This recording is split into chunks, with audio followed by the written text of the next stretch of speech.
mu mwezi omulungi omwezi ogw'omusanvu omwezi guno nabagamba gwabawanguzi gwabakabi kale nawe simanyi bakuzaala ddi naye kati fe abali mu guno omwezi atujja twebaza Katonda nti atugasseeko agenda tugattako abamu yabagasseeko dda omwaka ate omulala tubaniriza lunaku lwa Sunday asaawa 4 ez'ekiro bambi tubeebaza mwenna abagala programu yaffe eno LNL bibalema okupronouncinga abamu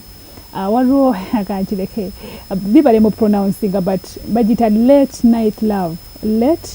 love LNL bwe twagisalakawo kisobola otwanguyira ate nga ogiraba naawe ekunyumire tubaniriza olunaku lwa Sunday ebeerawo ssaawa 4 ez'ekiro ne ku Lwokubiri ssaawa 2 ssaawa 3 ez'okumakya neddibwamu awo tumala ogizanya wano ku TV ebeera ku mitimbagano ku YouTube ya Delta TV Uganda naffe tufunako ka copy aba Lovers Experience kaba katono of course right za Delta abanga program eno ya TV so no Rachel osobola ngogendako gabasiddwa program abagenyi bonna be tukyazizaako ogamba I need to see bamekaba navyo everyone Stella Nyanzi abantu bonna abakabi bolowoozaako genda ku YouTube ya Delta TV Uganda ojja kuba ate obalabako nga batunyonnyola biki amanyi ku mukwano ebibagoya mu mukwano n'ebyo ebibawanguza mu mukwano mbaniriza Anabagamba twagala nnyo kati okuva mu bulamu obuli serious ennyo. We are living a very stressful life, school fees, bills nyingi zetuketaringa for. A time netuuka nga twagala abantu abatusanyusaako ate tulabe bo endowooza zaabwe mu nsiike z'omukwano bo balina omukwano bo kiki boogerako ku bintu bino eba bitambula ddala mu nsiike y'omukwano. Kala story nyingi ezitambula atulabe Bruno Betty yakola surprise bandi asanyuse mukyala we waliwo nekyazabakyala nga tebakyamukanga ffe abamu bamujajinze balala omukyala awaliwo ate byasuuna beni bazimba ennyumba ne mukazi we abasajja b'e Masaka bena bagamba batoli ku bwangu e Masaka muleke naye ndi ne Masaka leero katubuuzeeko tutandike saamulese nsanyusa okulaba kale nnyama nange nsanyusa okusanga oyogera ddala ng'omuntu ategeera ebyaddala tuba tulowooza bw'otyo era producer we yaŋŋambye ndeeta munne Masaka konze ye oyo ategeera munnange ebiseera ebisinga bwe batulaba nga tuli mu comedy waffe oyo era abasinga balowooza nti nno Masaka bebina nga teweetakula bisala obeera weetakula kiba kikusiiwa guba mukwano mukwano bwe gusinga okunneetakuza nga omwagalwa wange simulabawo nga taliiwo ne waba okola bino mwe muli abantu n'ojja nga weetakula naye guba gukuluma gonna guba mukwano nga gunnuma twakiteesaako ne mukyala wange oli mufumbo siri mufumbo tonanaagira oli mufumbo siri mufumbo naye nga nina omubeezi olina gwolaba mwerabidde ebbanga ki ebbanga litambuddewo si ttono tuli myaka 2 miramba mutambudde omukolerayo ku bubaga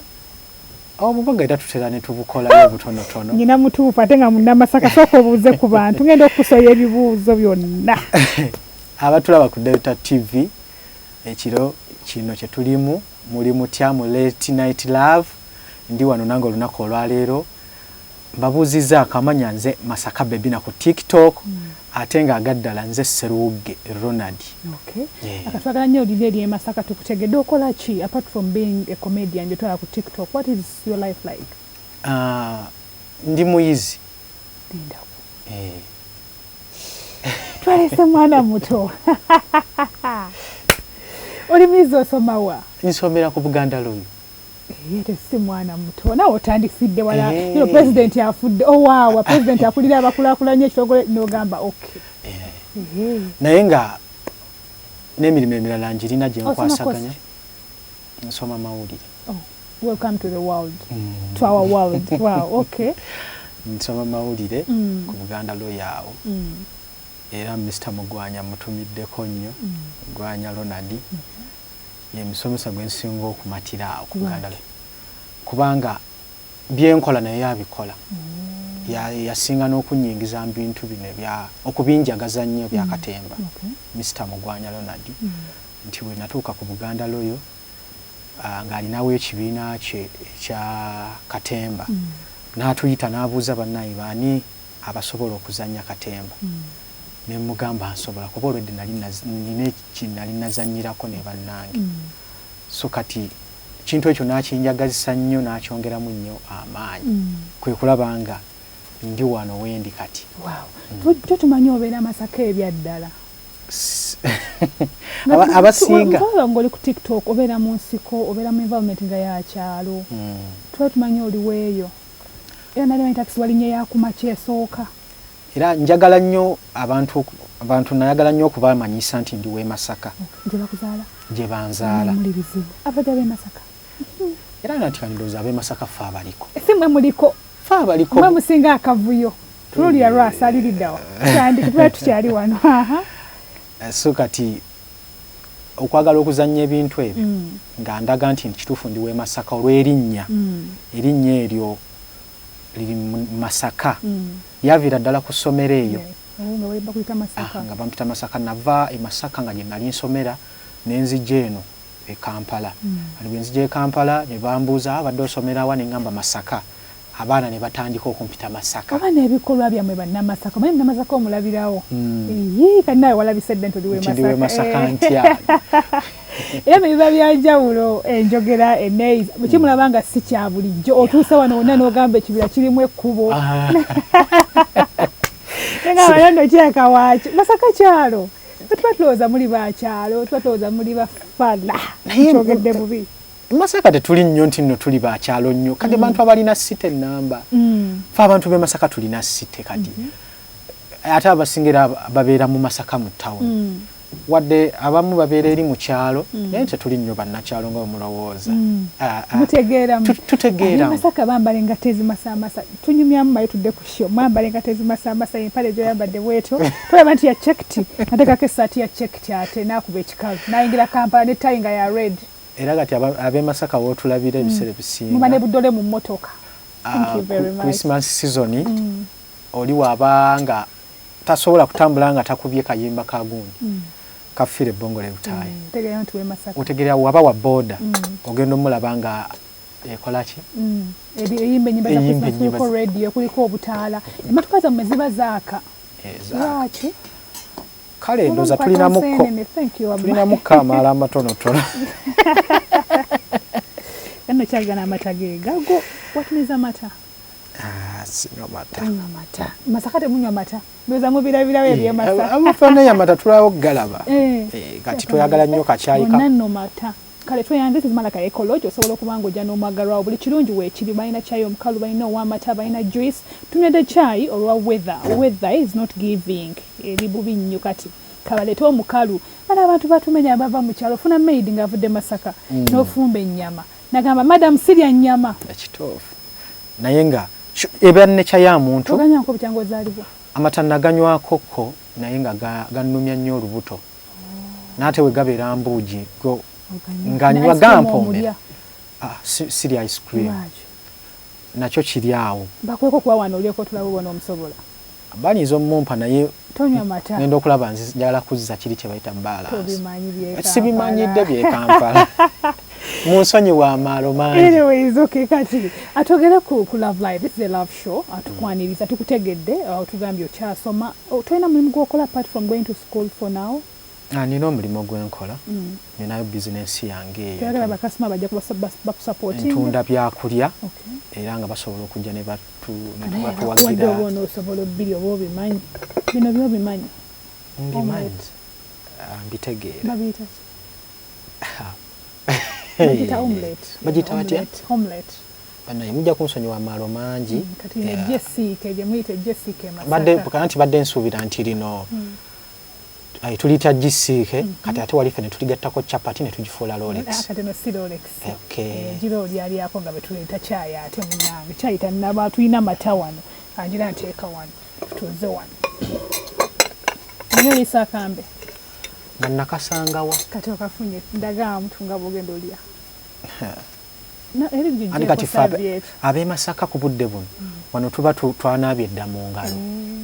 nga twewumbyeko bulungi bwe tuti nga tutandise okukwatamu kati bondeetera akambe oba ondwisa n'okundwisa kale mba ndaba n'okuwooma tebigenda kuwooma ziwoomesa emmere kyova olaba nti ewaffe Masaka tetulina buzibu obeera n'omwana awo n'abanga n'akyankalanya embeera awo n'omulongoosa n'omala n'onaaba ate n'odda ku mmere yo n'oli ffe tetukirinaamu buzibu naye ndoza tegaba maalo mpisa ze batukulizaamu ngayo abantu ab'enjawulo kati buli omu alina engeri gy'akwasaganyamu ebintu era ogenda okulaba oli w'e Masaka Masaka balabika mangu balabika Masaka watuuka mu kifo alagirawo nti yatuuse anyways ogedde nti you're dating your partner saka tugende nnyo mu love life yo but what do you know about love kiki omanyi ku mukwano omukwano kyengumanyiiko omukwano kintu kirala nnyo ne woobeera ndowooza n'abalalu munnange banansonyiwa okwogera bwe ntyo nabo balina omukwano gwabwe gw'enjawulo kasita kakutanda n'okera ku makya n'ogamba nti kati omuntu ono mpulira mwegombi n'omugamba ebigambo bye by'omugamba nakkiriza kati awo goba oyingidde ensi endala gy'otategeera nakutegeera tulaba nti mwenna muba mukola byammwe buli omu ali ku bibye buli omu ali ku bibye naye muba olina ensi gy'oyingidde kubanga love kyekintu ekikulesa mikwano gyo n'ogyesonyiwa nga gyali gikwagala nnyo nina mukwano gwange Sikeero mwagala nnyo naye ate bwe bukijja ku makya nenfuna omuntu gwenjagala mba sikyagala kutunuulira bintu birala byonna oba oyagala Sikeero yekka no Sikeero mukwano gwange musajja oba oyagala mukyala wo yekka mba njagala mukyala wange era Sikeero ne bwajja naŋŋamba Masaka ebintu ebyo byokola ne mukyala wo bigenda tulemesa okukulaakulana ebiseera ebisinga nniza kukyawa Sikeero nensikala n'omukyala because love weeri tulaba ekola ki etinta etambula naye ng'ate Sikeero kyaŋŋamba mukwano gwange kyekituufu naye olw'omukwano kati gunzibya amaaso ndaba kati Sikeero byaba aŋŋamba bintu no saying gye twagambanga mu high school nti love is blind ebeera yekitegeeza nti you don't see someone's mistakes yes bwe kito bwe kiba kizze naye ng'ate nze kati nyinza kuwa example nti tubeera ku TikTok kuno obeera ku TikTok n'olabirako omuwala waliwo yankwana ne mugana yanvu mu luvuma naye simanyi nti ku TikTok bakwanirako ng'oganda omuntu asabe enamba ekankunyumiza twatala bulungi enamba yange ndi ku live ngampaye nanga bizinesi zange ne mukyala mutimbi nyina essomero lisomesa abaana okutimba ngamba bannange biki omusajja ngamba give me your number inbox nga mwe namba yange ya business teyitamu omuntu akubako bukuta ampeeza WhatsApp kati waja ngamba I'm single I have a daughter ngamba I'm also married with 3 kids yanvuma toddamu gaba namba tolina makulu ngamba bannange eri ayagala mulimbe tebagala ebiseera bisinga abayagala at least oba olina mulimbe nti sirina yes mutuuke mu love ekule awo olyoka okijjayo nti nno naye abaana bana kye kyamufuula single father mpisa mbi ezo yali anvumira ki that is why he is single nanyiiga era ngamba ku TikTok to hell nali manyi it's business no TikTok si business yokka kubanze kyendabye ku TikTok osobola okufunirako abakazi bonna b'oyagala ate osobola okufunirako kale n'ebintu ebirala ebyenjawulo I've gotten business by the way ku TikTok yes kati mbadde nkugamba wali nti ku TikTok kuno osobola okusangako omukyala n'omwegomba oba n'oluusi naye nga yakwegomba dda akusanze ng'oli mu business kati ngaffe comedy kati tumufudde business ku TikTok nansanga nga neesirwaza ebyange byembeeramu nenzannya ebintu byange byonna nga we biri naye nandaba ne twekwana ne tweyagala bwe tuyingira mu laavu neetuuka nga butuufu tunyinyiitidde bulungi atandika okulaba nga byenzannya bimuswaza okiraba natandika okuŋŋamba naye Masaka kyusa karakita ozannya nnyo nga Zolo naawe olimba buli kaseera ojja ng'oli Zolo buli kaseera ojja ng'oli booti naawe kyusaamuko n'omubuuza ate kati bwe nkyusaamu abantu bagenda kundaba abantu baagala kino kyenkola but is your girlfriend okay with this byozanya ali okay she supports you ansupportinga bulungi nnyo takirinaamu buzibu Zolo we era banvuma ne bagamba kwali naye bamuyita Liz. Wow, you're proud of her. You've been saying her name. Yes. Toyenda tokwanda walala. Sikirinaako buzibu. Era ne tuba tuli ku live muyita najja nitwogera abatuvuma mwawo ne batuvuma naye abamugamba nti va ku kisajja ekyo kizolo nabagamba naye kati mulaba nga zolo nze nina kye mumanyiko ate ebyo byakola na binyumira ate era mbyagala mukoleramu nga muli babiri nga temuli ku kamera toli ku TikTok in your free time obimuzanyiramu ebyo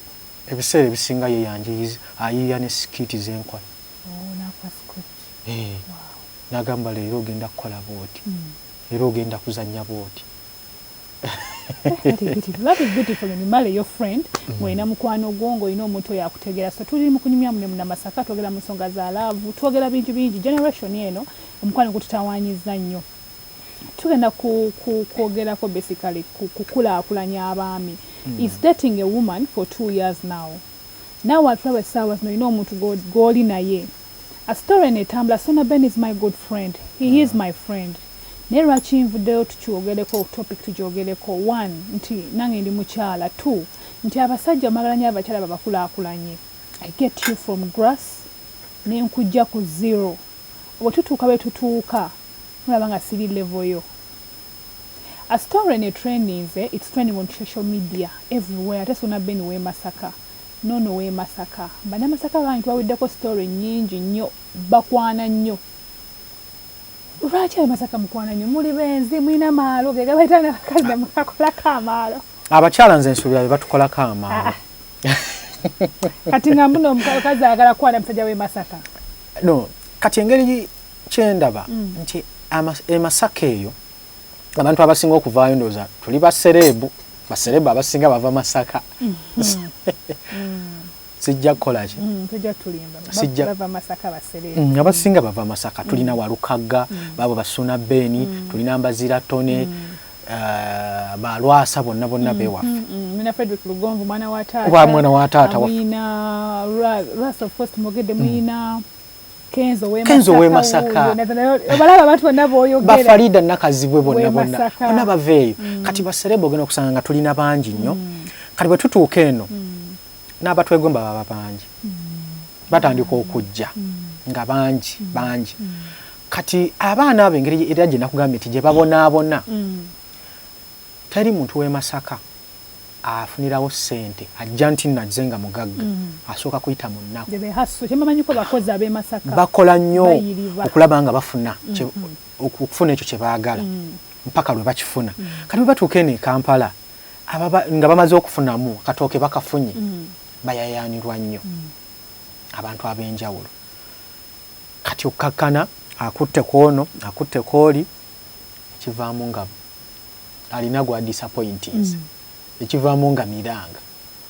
naye nga tekyetaaga nnyo kale nakyo kubanga bw'oba otuuse n'oba ozirina ssente kiba kyetaaga otuuke ogambe nti ono gwenfunye otambule n'oyo. Waliwo omuntu yatugamba last week gwe twakyaza nti abasajja babeera baavu tebafuna bakazi be baagala bafuna bakazi be basobola essaawa eyo. Wamala okufuna ssente ng'afuna omukazi gw'ayagala okikkiriza? Nkikkiriza. Kati gwe gwali naye tomwagala omusobola? Gwe ndi naye mmwagala. Sisuubira nti nno bwe natuuka nga nina kyenfunye eky'amaanyi nti ate ngenda kufuna omulala. Baba tebabisuubira abasajja omuzimu gubakwatirawo nga ssente zizze awo mukuba awo n'awulira nga kati gwe tokyazijjaamu. Ekituufu bw'oba wanootandika nze nsaba Mukama anyambe kireme kubaawo kubanga bw'oba otandika ofuna omukyala yenna gw'okola ki gw'osobola n'ogamba n'omukwano omwagala bulungi nnyo naye zino ssente nazo ndowooza nzibu buli wogenda waggulu ogenda okulaba nga takyali saizi yo takyakufiitinga ndowooza bo abansingako bakola ki kye balaba agenda okulaba nga eno takyali kiraasi yange ono omukazi nali asiiwuuka nali nsuubira nti bwe tunaayongera mu maaso ajja kutereera. Newerabira nti omukulusanyiza ye abadde azaala abadde stressed over this success gy'oliko bannange mukyuseemu abaami. Anyway, tugenda kukoma but before we go for a break babayita gaba masaza biki saza ki erinamu abakazi abalungi ennyo n'ogamba nti bannange abakazi abalungi bava eno mu masaza ga Buganda Buddu. Tavaawo katukomewo.